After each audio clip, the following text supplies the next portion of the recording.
नेपाल जनस्वास्थ्य सम्मेलन 2082 घोषणापत्र 2-3 जेठ 2082 नेपालको संविधान 2072 जारी भई नेपाल संघीय प्रणालीमा प्रवेश गरेसँगै स्वास्थ्य सेवा व्यवस्थापनमा नयाँ ढाँचा र जिम्मेवारीको अभ्यास प्रारम्भ भएको छ। संविधानको धारा 35 ले आम नेपालीले निशुल्क आधारभूत स्वास्थ्य सेवा पाउने र अत्यावश्यक सेवाबाट कोही पनि वञ्चित नहुने कुराको प्रत्याभूत गरेको छ।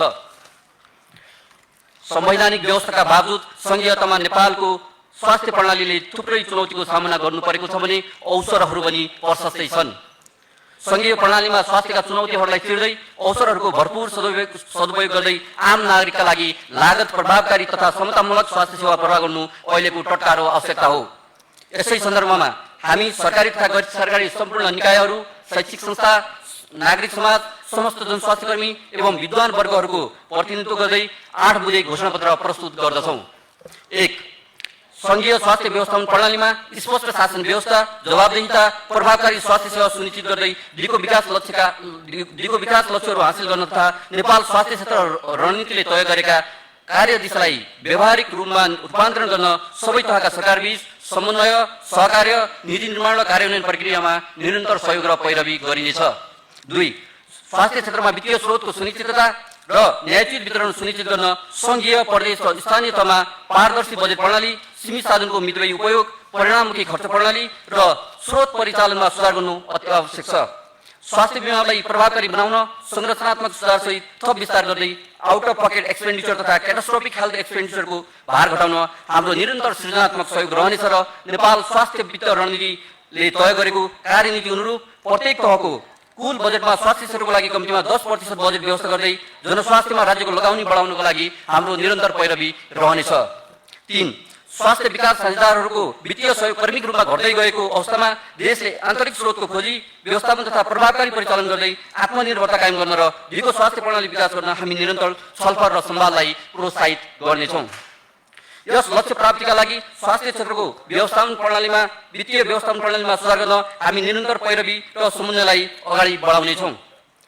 वर्तमान अवस्थामा नसर्ने रोगहरू, मानसिक स्वास्थ्य समस्याहरू तथा जीवनशैली जन्य रोगहरूको भार तीव्र रूपमा बढिरहेको छ। यस्ता चुनौतीहरूको प्रभावकारी सम्बोधन गर्नका लागि समान पहुँच सहितको रोकथामात्मक, निवारक र स्वास्थ्य प्रवर्धनात्मक सेवालाई सुदृढ गर्दै समुदायमा आधारित एकीकृत स्वास्थ्य सेवा प्रवाह गर्नु आवश्यक छ। यसका लागि सरोकारवाला बीच सहकार्य, नीतिगत पैरवी, अनुसन्धान, सामुदायिक परिचालन तथा संस्थागत रूपमा अघि बढाइनेछ। 5. संघीय संरचना अनुसार सबै तहमा विशेष गरी प्रदेश तथा स्थानीय तहमा आवश्यक जनशक्तिको वैज्ञानिक र न्यायोचित व्यवस्थापन अपरिहार्य छ। प्रभावकारी स्वास्थ्य सेवा प्रवाहका लागि दक्ष र पर्याप्त जनशक्तिको परिचालन अत्यावश्यक रहेकोले हामी तिनको क्षमता विकासमा जोड दिनेछौँ। साथै प्रत्येक पालिकामा स्वास्थ्य सेवा व्यवस्थापन तथा तथ्यमा आधारित नीति योजना तर्जुमा गर्नका लागि न्यूनतम जनस्वास्थ्य अधिकृतको दरबन्दी हुने गरी स्थानीय सरकारको क्षमता अभिवृद्धि गर्न निरन्तर पहल गर्नेछौँ।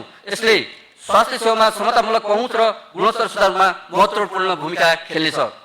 स्वास्थ्य सेवा गुणस्तर सुधारका लागि 6 नम्बर स्वास्थ्य सेवा गुणस्तर सुधारका लागि नियमित, व्यवस्थित, समय सन्दर्भ अनुकूल अनुसन्धान अपरिहार्य छ। हामी नीति निर्माण तथा कार्यक्रम विकासमा तथ्यमा आधारित निर्णय प्रणालीको विकास, अनुसन्धानको प्रभावकारी उपयोगमा जोड दिनेछौँ। देशको आवश्यकता अनुरूप जनस्वास्थ्य कर्मी उत्पादनलाई सघाउन जनस्वास्थ्य विषयका पाठ्यक्रमहरूलाई समय सापेक्ष परिमार्जन गर्दै उत्पादित जनशक्तिको गुणस्तर सुनिश्चित गर्न तथा जनस्वास्थ्य कर्मीका लागि आवश्यक कोर कम्पिटेन्सीजहरूलाई परिभाषित गर्ने कार्यमा हामी प्राविधिक, सृजनात्मक तथा समन्वयात्मक सहयोग प्रदान गर्नेछौँ।